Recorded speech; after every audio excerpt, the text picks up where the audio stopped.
Un saludo a todos, sean bienvenidos.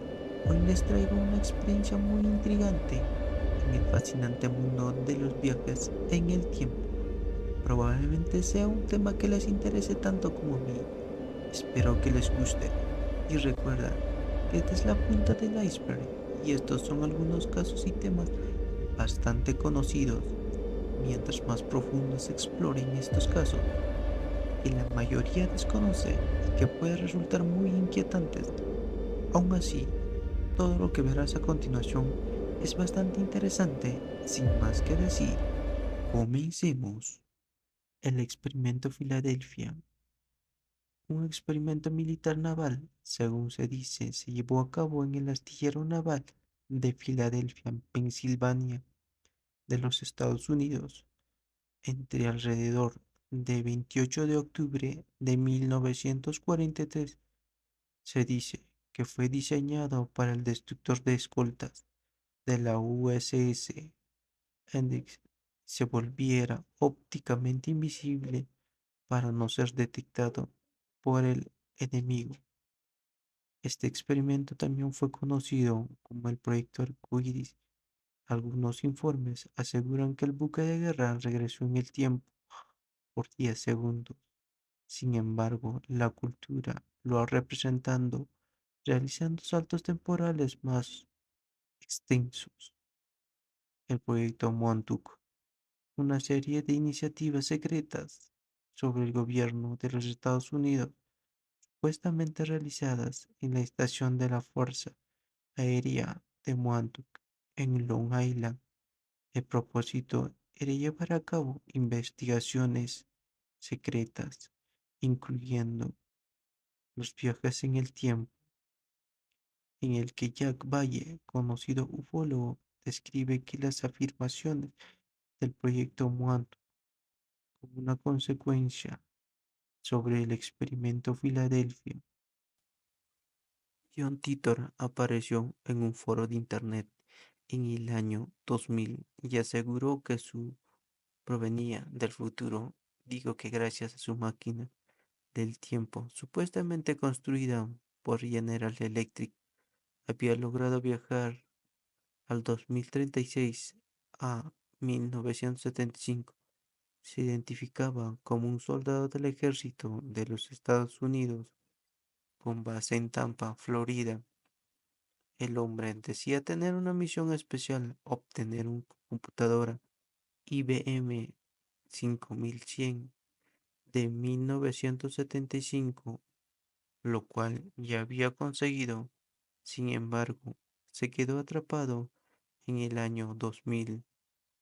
Titor aprovechó su espacio en la web para hablar sobre lo que sucedería en el mundo, comentando que en un futuro habría medicamentos herbales, criptomonedas, trenes de alta velocidad y el consumo de los libros y la música a través del Internet.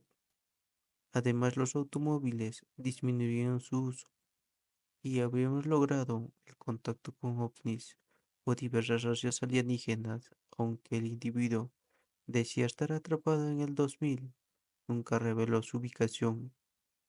En el 2003, 2 años después de perder el rastro del sujeto, una editorial recopiló todos los mensajes del foro y los publicó en un libro, John Titor, a través de Time Travel. La paradoja de en el tiempo o la paradoja del abuelo. Esta consiste en que una persona viaja a través del tiempo y elimina al padre de su padre, quien sería el abuelo del viajero, antes de que éste conozca a la abuela y puedan concebirlo. Por lo tanto, el padre del viajero, por extensión, y el propio viajero nunca habría llegado a existir, de manera que no podría haber viajado en el tiempo, y al no viajar al pasado, su abuelo no se sería asesinado, lo que significa que el viajero sí sería concebido. Entonces, podría regresar al pasado y eliminar a su abuelo, pero no sería concebido y así, de forma indefinida, una variante de la paradoja del abuelo. es la paradoja de Hitler, donde el protagonista viaja en el tiempo para asesinar a Adolf Hitler antes de que éste provocó la Segunda Guerra Mundial. Si no hubiera existido la Segunda Guerra Mundial, entonces no habría razón para viajar al pasado y eliminar a Hitler. Además, las consecuencias de la existencia de Hitler son tantas y vastas que para cualquier persona nacida después de la Segunda Guerra Mundial, probablemente que su nacimiento haya sido influenciado por alguna de sus efectos y por lo tanto se aplicara la paradoja del abuelo directamente. Nivel 2. La viajera del tiempo de Chaplin se refería al hecho de que en octubre del 2010 el cineasta Morris Anderson George Clark subió a YouTube un videoclip titulado Happy Strange Traveler. El clip, analizando el material extra de un DVD de la película de Charles del circo. En el DVD incluyen imágenes del estreno de la película en Los Ángeles del Teatro Chino de Warman en 1928.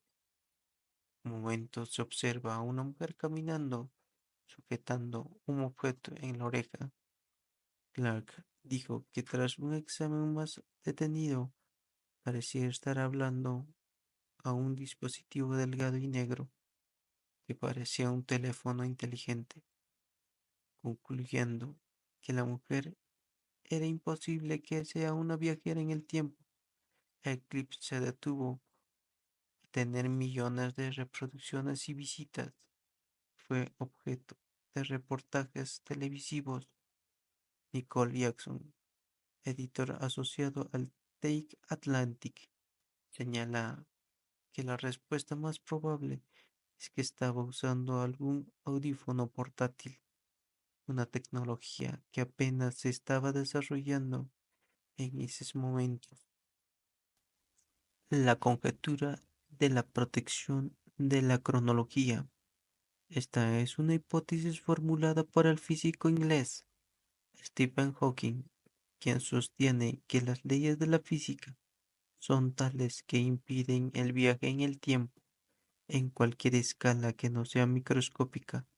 Por otra parte, advierte que Hawking que la mejor demostración de dicha imposibilidad que es actualmente no estamos siendo invadidos por futuristas provenientes del futuro. Esta afirmación la expresa siendo consciente de que en una curva cerrada del tiempo no permitiría viajar a un momento anterior a su creación, como que no se ha construido una máquina del tiempo y no habría razón para esperar turistas temporales para probar su teoría. El 28 de junio del 2009 organizó una fiesta para viajeros de tiempo. Claramente nadie asistió, a lo que aparentemente pudo confirmar que en el viaje en el tiempo es imposible. Ronald Lambarex Mayek es un científico teórico, académico y autor estadounidense que ha sido miembro de la facultad de la Universidad de Connecticut desde el año 1975 y es mejor conocido por su postura científica sobre la posibilidad de viajar en el tiempo. Mayek nació en Rolling Spring, Pensilvania, el 30 de marzo de 1945. Creció en Bronx, Nueva York. Cuando tenía 10 años, su padre falleció a los 33 a causa de un ataque al corazón, dejándole devastado y deprimido. Un año después, a la edad de 11 años, Mayek encontró una versión en el cómic de La máquina del tiempo de Wells. Inspirado por esta obra, se propuso viajar al pasado para salvar a su padre. Esta idea se convirtió en una obsesión de por vida y en el cual En esta es la base de su investigación sobre los viajes en el tiempo. Durante algunos años, Ronald ha estado trabajando en los diseños para una máquina del tiempo. Esta máquina utilizaba giroscopio láser de anillo y la teoría de la relatividad, argumentando que el anillo láser podía generar una cantidad ilimitada de arrastre de marco que podía ser medido experimentalmente. El programa ahora es conocido como el Proyecto SETL. El hombre moderno o hipster del año 1941 se hacía referencia a una fotografía de la reapertura del puente Long en Plovdiv, Colombia. Dicha fotografía fue notable ya que parecía mostrar a un viajero en el tiempo, con la ropa y las gafas de sol modernas del individuo que llevaban eran muy modernas y no al estilo de esa década de 1940.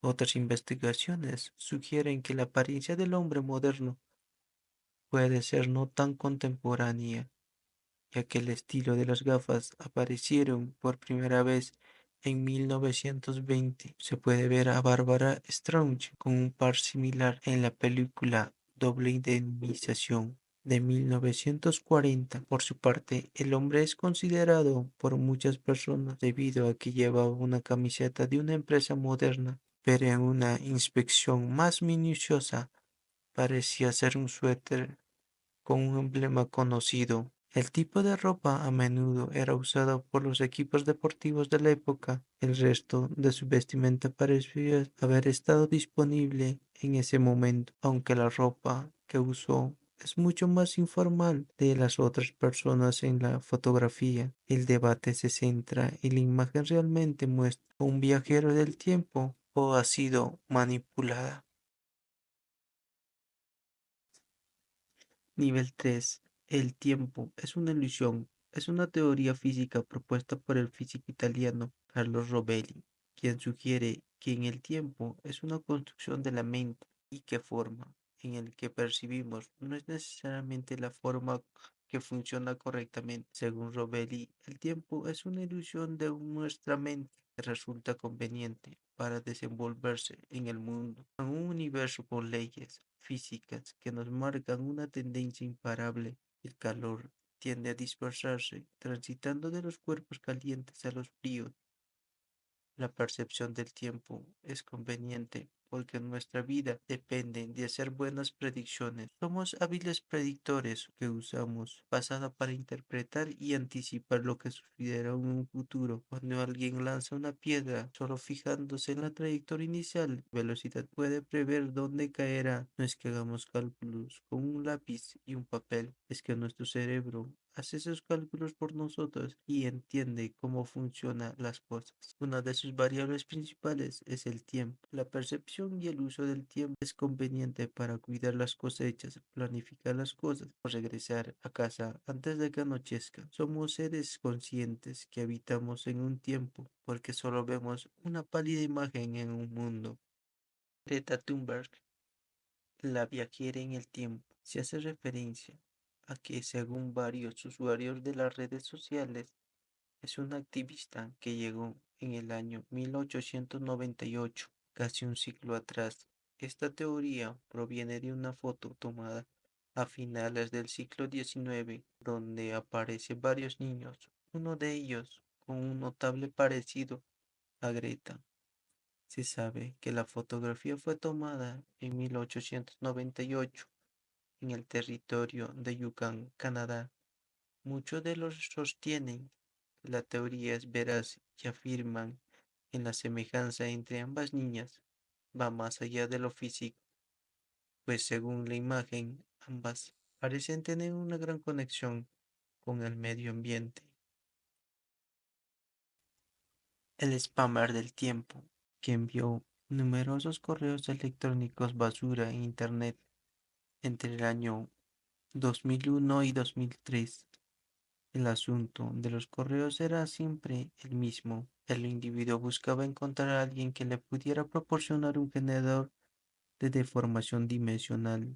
En algunos casos, afirmaba ser un viajero en el tiempo atrapado en el 2003 y otros decían estar buscando piezas para viajeros en el tiempo, pero varios de los que recibían los correos comenzaron a responder de manera similar, afirmando tener equipos como el generador de deformación dimensional solicitado. Uno de los receptores, Jill, creó una tienda en línea donde el viajero del tiempo compró el generador. Previamente había sido identificado como un motor de disco duro, mientras el otro individuo cobraba miles de dólares por los cursos de viaje en el tiempo. Antes de vender el hardware solicitado, poco después el viajero en el tiempo fue identificado como el spammer profesional Robertson.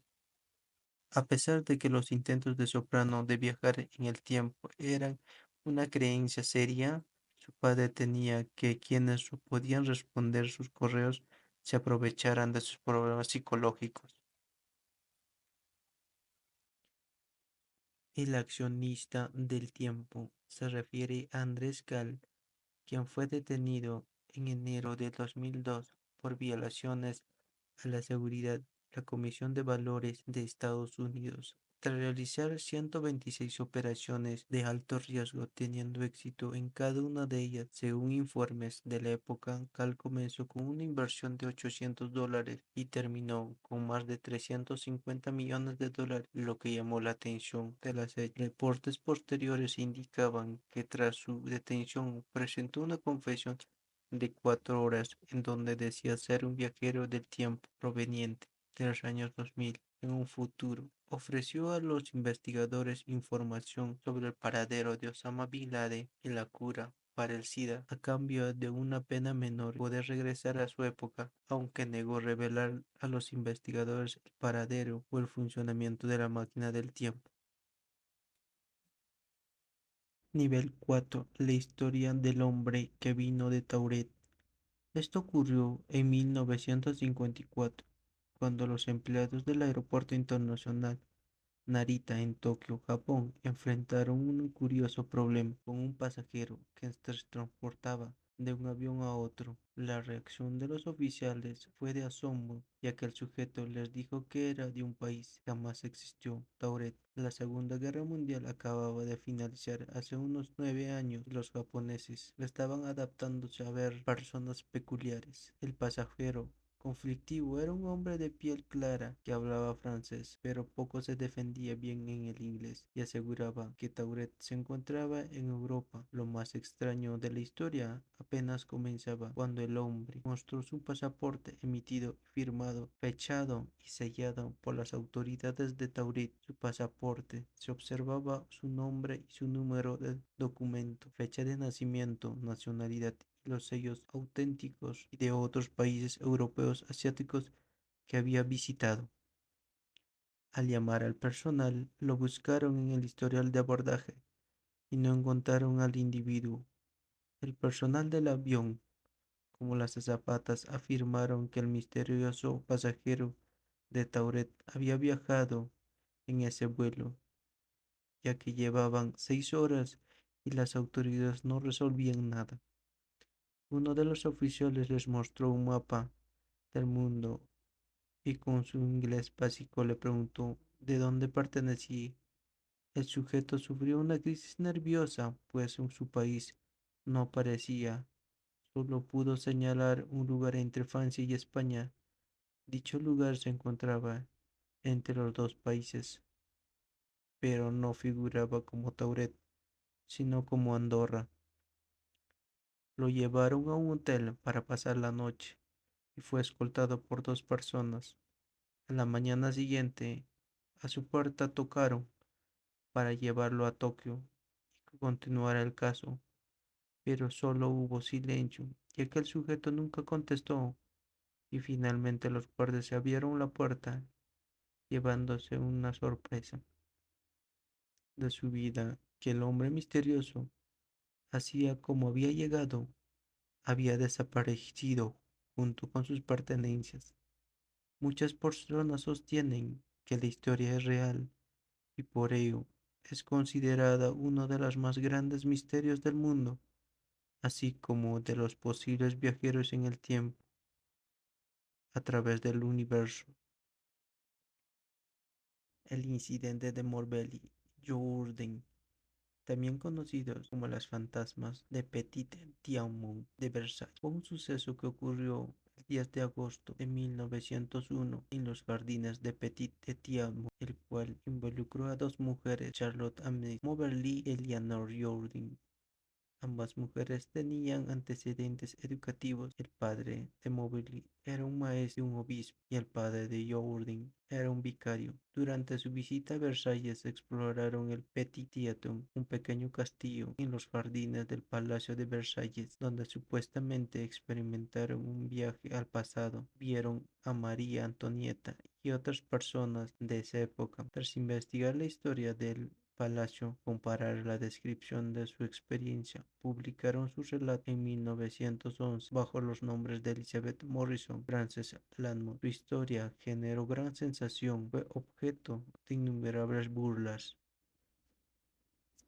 El último picnic en la bahía de San Josep se refiere a una fotografía tomada en 1917 por Eva Patterson, titulada El picnic de San Joseph Bay en 1917, publicada en un libro de la historia. Una pareja norteamericana adquirió el libro, publicada en 1974, y al observar la fotografía se sorprendió. En ella se muestra diferentes hombres y mujeres quienes visten trajes típicos de la época, pantalones largos, sombreros, camisas y un típico bigote del momento, todos observando a un individuo que luce diferente. Su cabello estaba despeinado, su vestimenta era más holgada, distinta al resto. Se observaban dos detalles interesantes al mirarlos detenidamente. Primero, se podía notar que este hombre llevaba, sin duda, una prenda más moderna, una camiseta negra propia de las épocas posteriores. Después, se parecía que llevaba un peinado moderno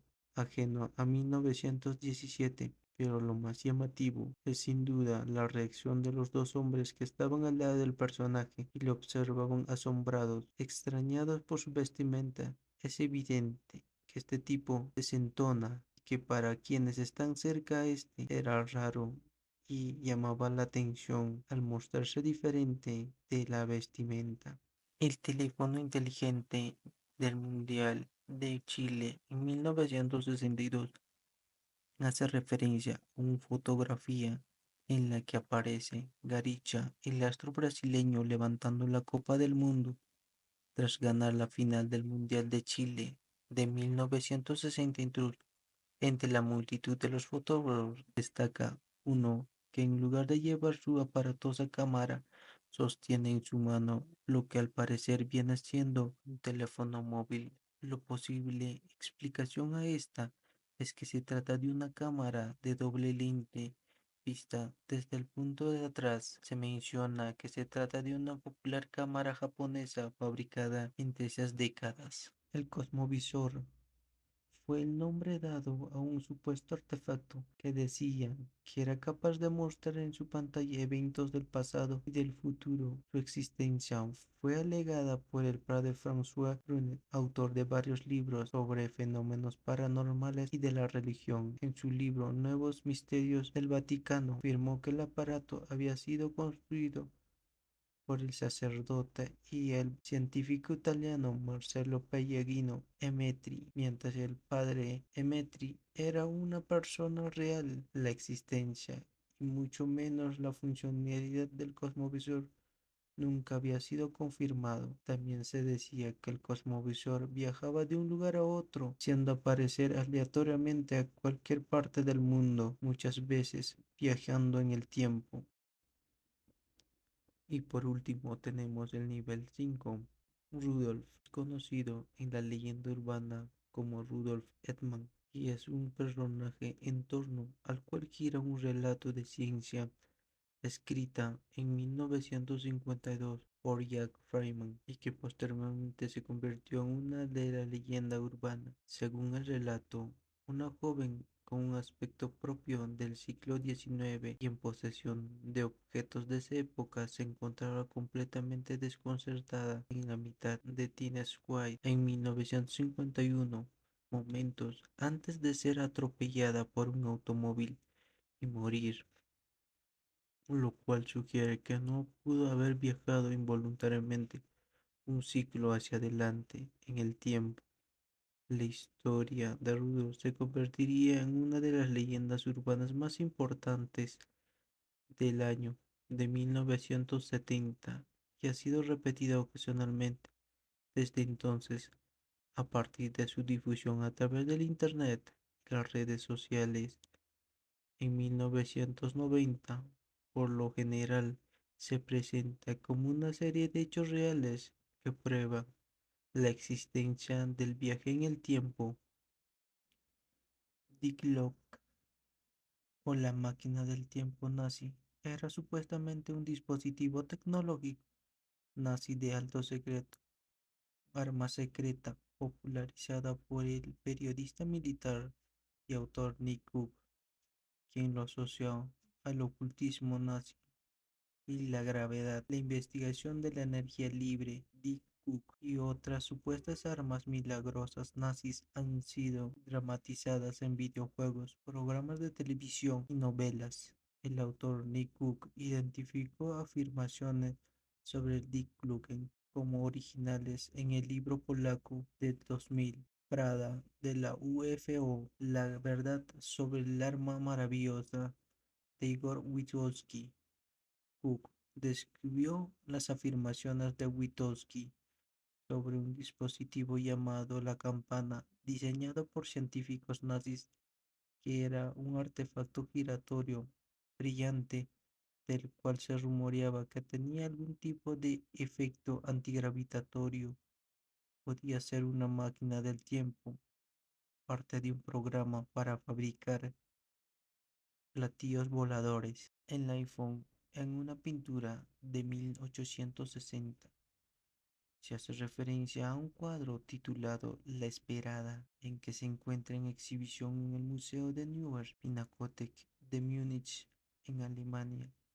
Se volvió viral a la teoría de que en él aparece un teléfono celular de alta gama. El problema es que el cuadro fue pintado en 1860, cuando no había aún la tecnología suficiente para desarrollar dicho dispositivo. La imagen es una obra del autor austriaco Georg Müller. La pintura comenzó a circular por las redes cuando el funcionario británico Peter Rosser publicó la imagen en Twitter durante una visita a dicho museo. En el cuadro se puede ver a una mujer caminando en el campo sosteniendo un objeto pequeño rectangular en sus manos mientras lo observa atentamente.